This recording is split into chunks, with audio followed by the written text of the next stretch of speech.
असद साहब की तकरीर सुनिए। असद साहब ने अपनी तकरीर के अंदर ये कहा कि हम भगवान राम का आदर करते हैं, लेकिन हम नथु राम का आदर नहीं करते।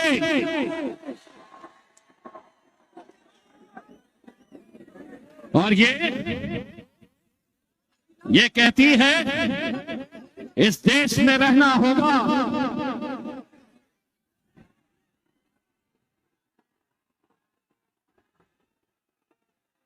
तेरे बाप के जहेज में आया है क्या ये मुल्क? अस्सलाम वालेकुम रहमतुल्लाहि व बरकातहू। कुछ ही देर के अंदर इंशाअल्लाह शेर यहां पर आने वाला है।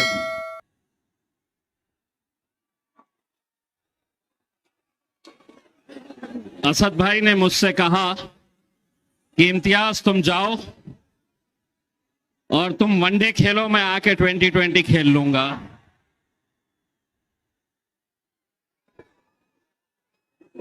अब अगर जितने वॉलेंटियर्स हैं अपनी अपनी जगह पे बैठ जाए तो सब सुनने वाले हैं। अपनी अपनी जगह पे बैठ जाए, किसी को बैठे आराम से।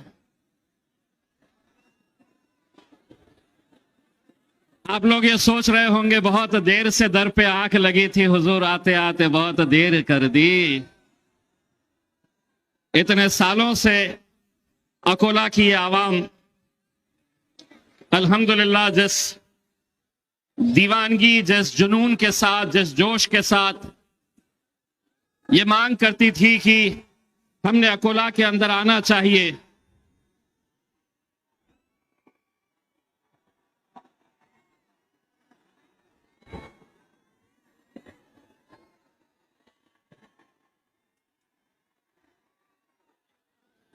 मुझे ऐसा लग रहा है मैं औरंगाबाद में खड़ा हुआ हूं।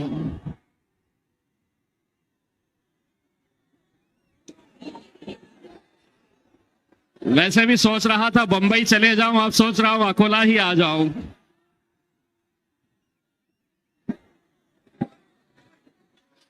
मेरे भाइयों, नौजवानों, साथियों, इंशाअल्लाह कुछ ही देर के अंदर असद साहब यहां पर पहुंचने वाले हैं।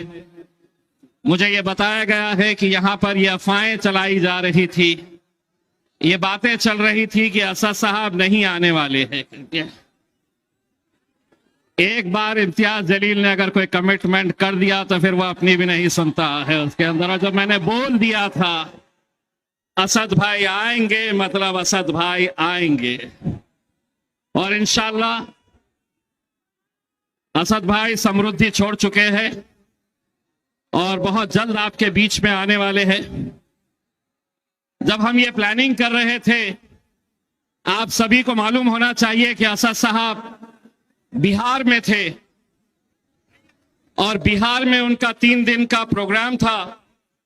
लेकिन मैंने असद साहब को यह कहा कि नहीं साहब, आप बिहार में 2 दिन दीजिए, लेकिन महाराष्ट्र की एक ऐसी आवाम है, एक ऐसे शहर से जिन्होंने पिछले कई सालों से ये मांग करके रखी थी कि असद साहब ने अकोला के अंदर आनी चाहिए। तो असद साहब का बिहार का 1 दिन का दौरा मैंने कैंसिल कराया और मैंने कहा कि असद साहब को आपके सामने लेकर आएंगे इंशाअल्लाह। मेरे भाइयों, ये बताया जा रहा था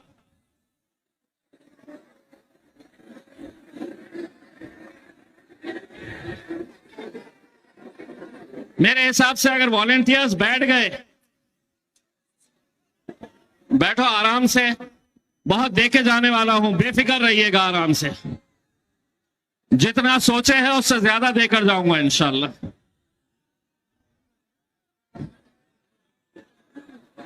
चलिए टोपी वाले साहब, बच्चे अपने डंडों से मानते नहीं है, आ जाइए नीचे।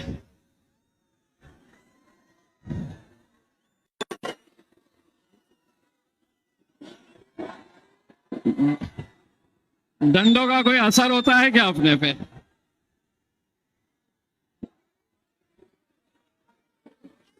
बस बैठ जाइए आप लोग, जितने वॉलेंटियर्स हैं बैठ जाइए, अपने अपने जगह पे बैठ जाइए, किसी को कोई दिक्कत नहीं है। जो मजलिस से मोहब्बत करता है वो जमीन पे बैठ जाएगा।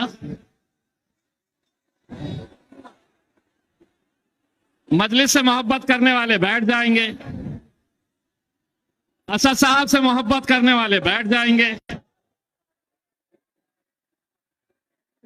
और जो नहीं बैठेंगे मेरे को मालूम तुम कहां से आए हुए हैं।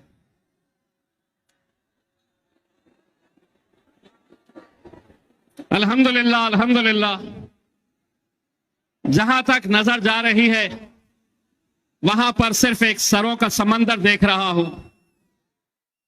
यह आप लोगों की मोहब्बत है, आप लोगों का जुनून है, आप लोगों की दीवानगी है। मेरे भाइयों, मुझसे मीडिया वाले ये कह रहे थे, पूछ रहे थे कि अकोला कैसा, तो मैंने उनसे कहा कि आओ और देखो अकोला कैसा।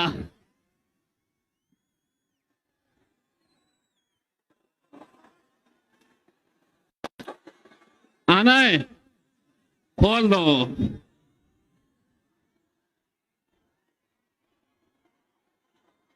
आंदो आंदो,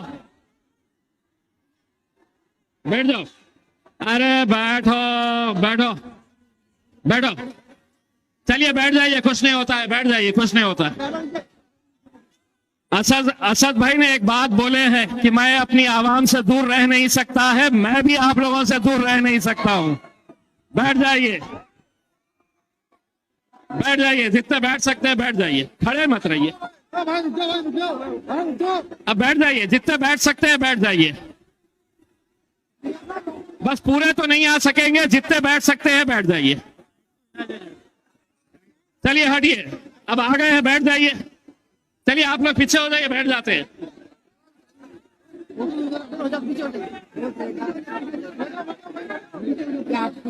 अरे कुछ नहीं होता।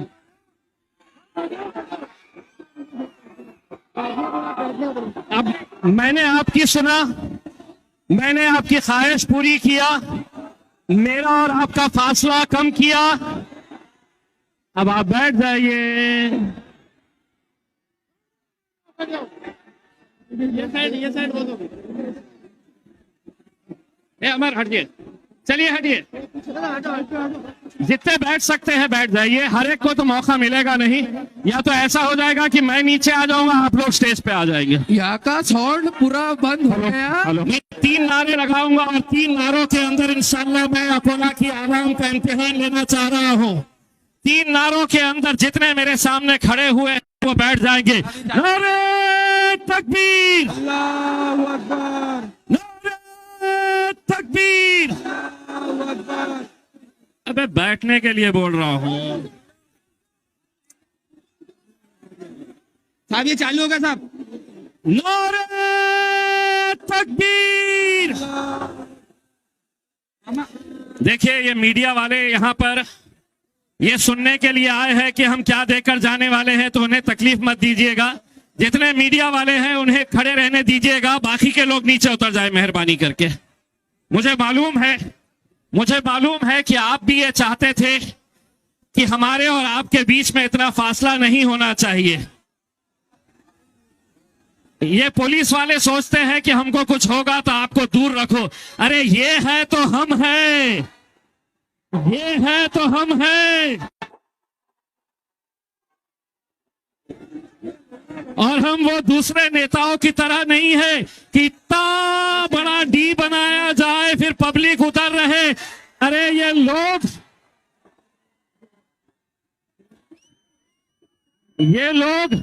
सीने से लगाए फिरते हैं हमें, और इन्हें हम दूर रखेंगे।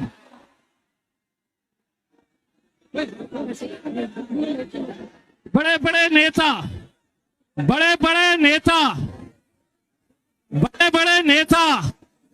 जो इतने डरते हैं, बोले नहीं डी इतना बड़ा होना, उसके बाद एक और एक डी होना, फिर पब्लिक इधर होना। अगर हमारा मसला तो पूरे हमारे स्टेज पे होना। मेरे भाई बस थोड़ा सा ये माइक को चालू हो जाने दीजिए, तो क्योंकि मालूम है हमारे को आज हम जब देके जाने वाले हैं ना, तो वो कल चलाने वाले हैं। ये आए थे, भड़काऊ भाषण देकर गए हैं। अब हम क्या बोलते हैं इनको सब समझ में आ जाता है। तुम खेलते रहना कल दिन भर हमारे नाम से, दिन भर खेलते रहना। थोड़ी देर अगर जरा सा भी अगर खामोश रहे तो शेर की गुर्राहट तुम्हें समझ में आ जाएगी कि शेर करीब पहुंच रहा है करके। नहीं आने वाले असद भाई, नहीं आने वाले, घुमा रहे, चुप चुप बोल रहे। ऐसा नहीं होता। असद भाई अल्हम्दुलिल्लाह 2 दिन लगातार बिहार के जलसे को खत्म करने के बाद दिन और रात वहां पर हमारे अख्तरुल ईमान साहब के लिए मेहनत करने के बाद आज असद साहब जब एयरपोर्ट के ऊपर उतरे तो उनके पास इतना वक्त भी नहीं था कि वो फ्रेश हो सके। हमने एयरपोर्ट के ऊपर इंतजाम किए तो असद साहब ने ये कहा कि नहीं, मुझे फ्रेश भी नहीं होना है, मुझे अकोला पहुंचना है किसी भी हालत के अंदर, और वो गाड़ी में बैठकर है तो वहां से निकल पड़े।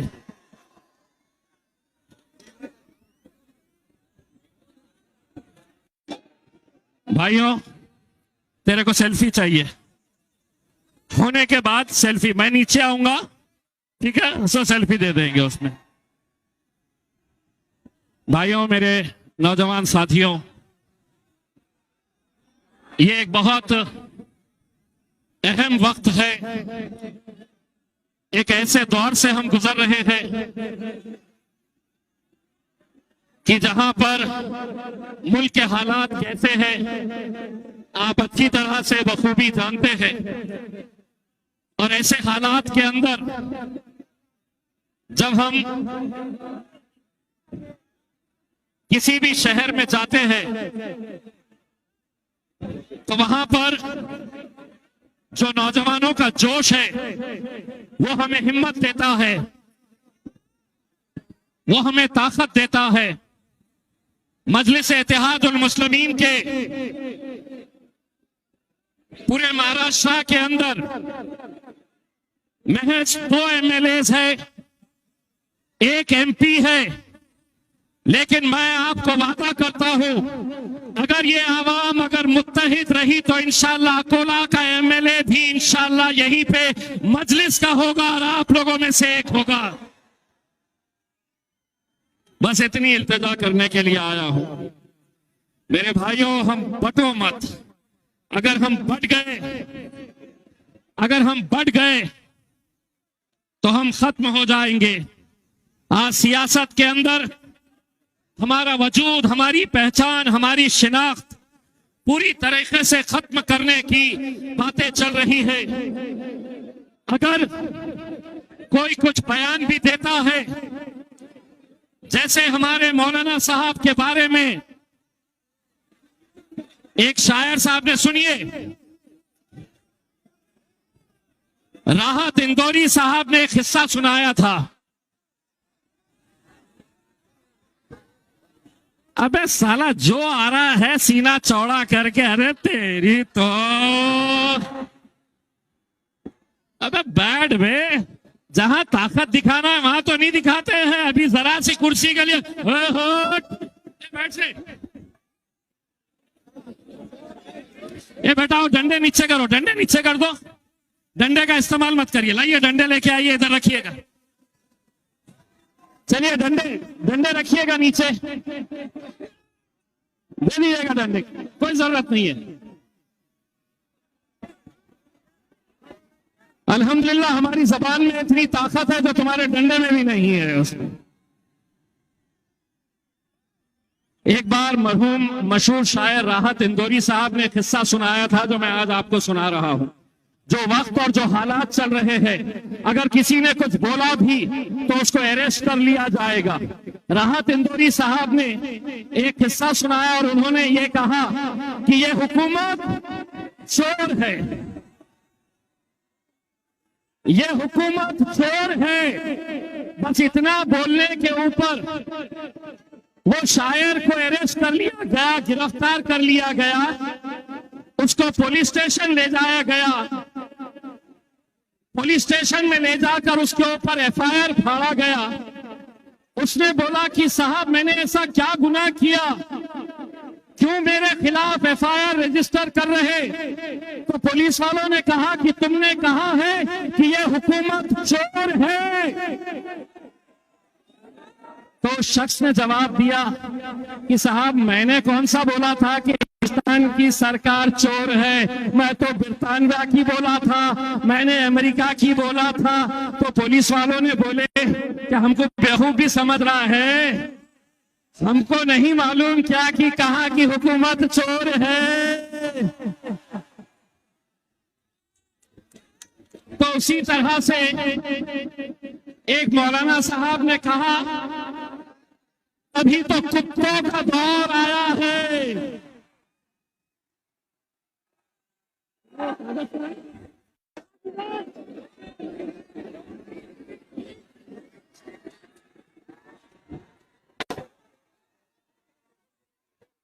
उन्होंने कहा ए सुनो ए डंडे रुक जा बे, अबे सुन बे, डंडे डंडे बाद में चलाना जब मैं बोलूंगा तो उन्होंने कहा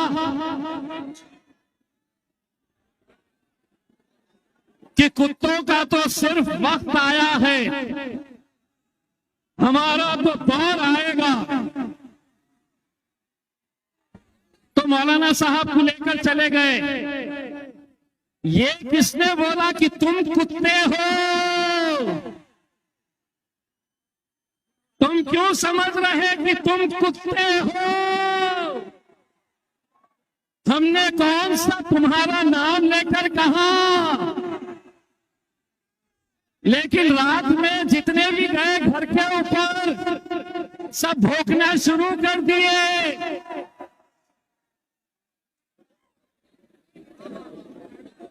भाई साहब अगर आप लोग वॉलंटियर्स अगर बैठ गए तो ज्यादा बेहतर है। चलिए आप लोग बैठ जाए अपनी जगह पे, चलिए बैठिए। ये प्रॉब्लम क्या रहता है मालूम क्या, हमारे जलसों के अंदर चाय से ज्यादा केतली गर्म रहती है। अरे बच्चे हैं अपने उसमें, अभी जाओ बोलो तो अभी चले जाते हैं, अभी आओ बोलो तो अभी आ जाते हैं। इसके अंदर इतना बड़ा बहु क्या करने का है? थोड़ा सा तो मेरे भाइयों, एक दूसरा, मैं यहाँ पर अकोला आया हूँ। कुछ दिनों के बाद इंशाअल्लाह अमरावती जाना है मुझे। बहुत फड़फड़ा रही है।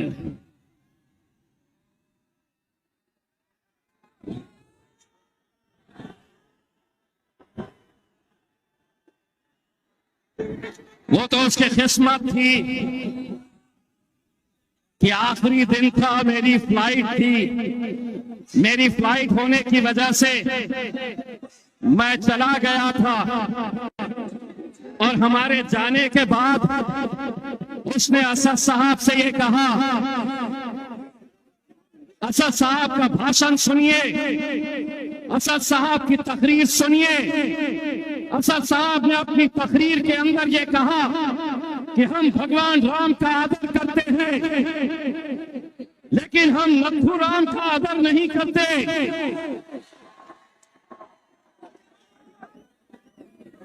और ये कहती है इस देश में रहना होगा।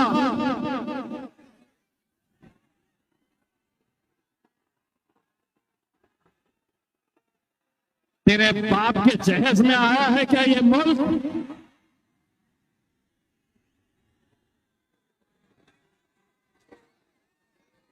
एक तो हम हल्के लोगों के मुंह लगते नहीं है। अगर मुझसे कहती तो भी मैं बर्दाश्त कर लेता, लेकिन अगर मेरे कायद के बारे में अगर एक शब्द भी अगर कहा तो मैं कांग्रेस या एनसीपी का वो गुलाम मुसलमान नेता नहीं हूं। सूद के साथ लौटाऊंगा और यहां पे नहीं, तेरे घर के अमरावती में आकर तुझे चुनौती दे रहा हूं। एक तो हम चिल्लर लोगों के मुंह लगते नहीं है, और अगर तुम ये सोच रहे हैं कि वहां पर तुम्हें महाराष्ट्र के अंदर या दिल्ली के अंदर तुम्हारा बाप बैठा है और उस बाप की ताकत के ऊपर तुम कुछ भी बोलेंगे तो एक बात समझ लेना कि तुम्हारे बाप का बाप यहां पर खड़ा हुआ है।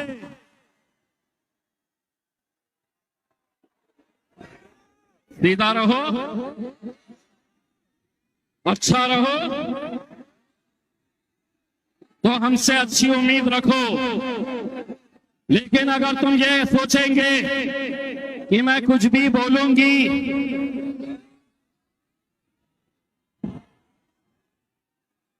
एक तो सुन ले अच्छी तरह मीडिया वालों, कल चलाना महिला है तो इज्जत कर रहा हूं, महिला है मैं इज्जत कर रहा हूं। लेकिन अगर ये वही है ना जो अपना घर छोड़कर सड़क के ऊपर ढोल बजाने के लिए चली थी,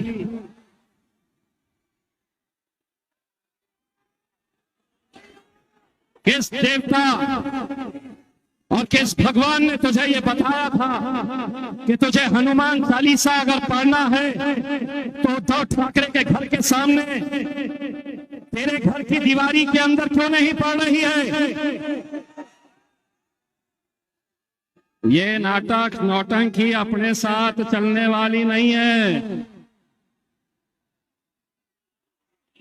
आगाज तूने किया है, अंजाम तक हम लेकर जाएंगे। और अगले बार तेरे बाप का नाम लेते वक्त सोच लेना कि किससे पंगा ले रही है करके। एक तो साला हमारी फितरत ऐसी है कि हम किसी को छेड़ते नहीं, और कोई हमको छेड़ा तो अब क्या करता, मेरे को नीचे ले जाता क्या?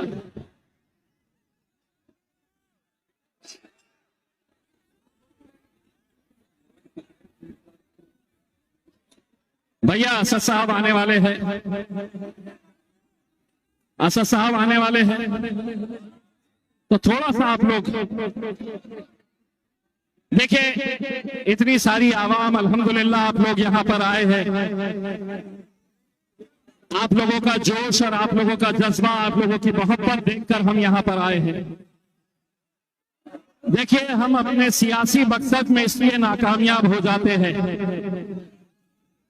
हम हमारी सियासी ताकत इस वजह से नहीं खड़े कर पाते हैं कि जब जोश हमारा दिखाना होता है तो उस वक्त हम बढ़ जाते हैं, और जहां पर हमें सुनना होता है तो वहां पर हम अपनी ही चलाते हैं।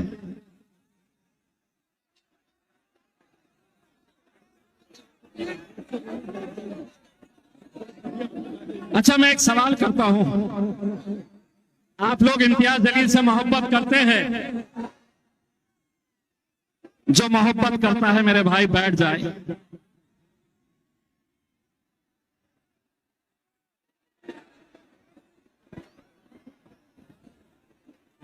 भाई साहब आप भी बैठ जाइए। ए मेरे दुश्मन, बैठ जा तू भी।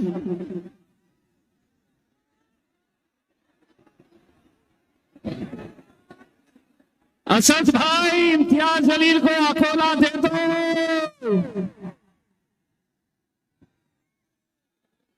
इतने चाहने वाले तो बैठो रे।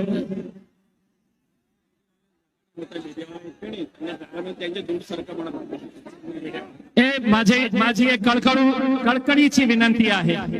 भाई साहब देखिए, ये जलसे को सिर्फ आप लोग सुनने और देखने के लिए नहीं आए हैं।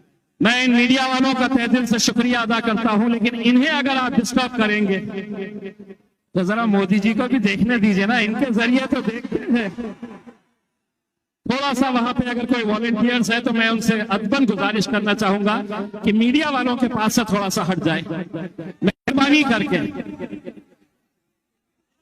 भाई साहब काले शर्ट में जो खड़े हैं, काले शर्ट वाले साहब प्लीज आप नीचे आ जाइए ना, मीडिया वालों को तकलीफ मत दीजिए।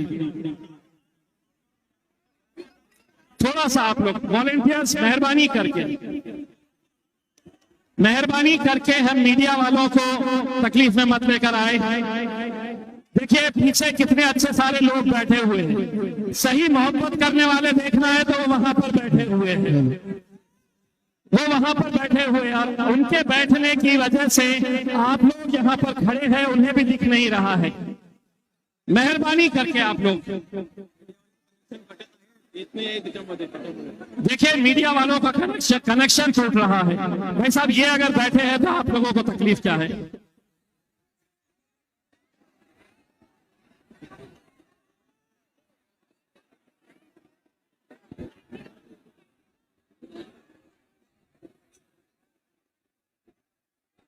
हेलो, ये स्पीकर के ऊपर से उतर जाओ भाई, तुम्हारी हाथ जोड़ के विनंती कर रहा, उतर जाओ अल्लाह के वास्ते। अब आजू बाजू वालों को हटा दो, स्पीकर गिर पे बोल नहीं पाएंगे सर, आगे तुम्हारा कोई मतलब की बात नहीं होगा, तुम तक की आवाज ही नहीं पहुंच ये लोग इतने सारे लोग जो पीछे बैठे हैं आप लोगों की वजह से, चंद नौजवान लड़कों की वजह से उन्हें पीछे स्पीकर के आजू बाजू कर दो, मेहरबानी करके बैठ जाइए, अल्लाह के वास्ते बैठ जाओ भाई, मेहरबानी करके बैठ जाइए।